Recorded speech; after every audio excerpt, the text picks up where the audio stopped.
Oh, that tastes like dead camel.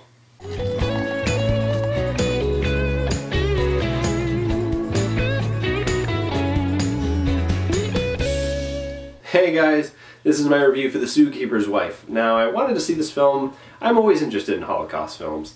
The thing is, after seeing a lot of movies over time and then reviewing them, you kind of get to know the aspects of how a story will play out. It's basically, when you watch a Marvel movie, you know what you're in for. You know they're going to defeat the villain. You know there's going to be some sort of conflict, but you know they're pretty much going to get together at the end.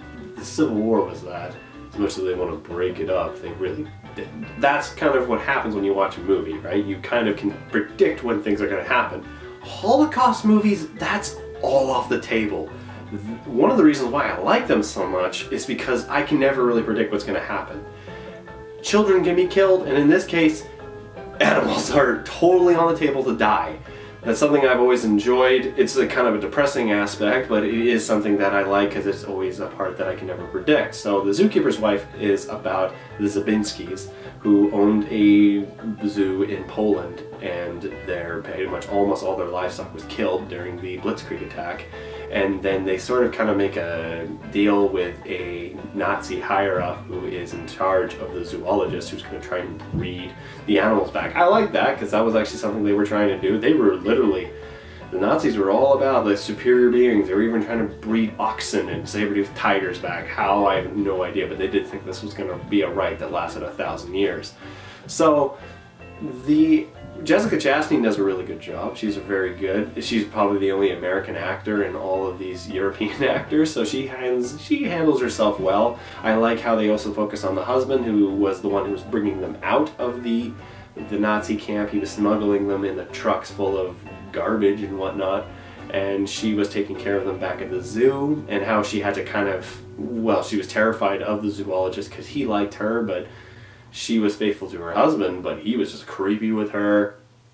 The only things that I kind of were missing, that felt were missing from this film, is really the reason to. I kind of thought it would be, well, first they saved a friend, and then they wanted to save more, but they're like, well, you know, saving a friend is one thing, but saving a lot of people was another. And I thought it was kind of more so a fuck you to the Nazis for having killed all their animals. And then the husband later on joins the Polish resistance, and it just happens. It just cuts and happens. It was really disorientating. But aside from the final, I'd say 5 or 10 minutes, the movie actually has a really decent pace.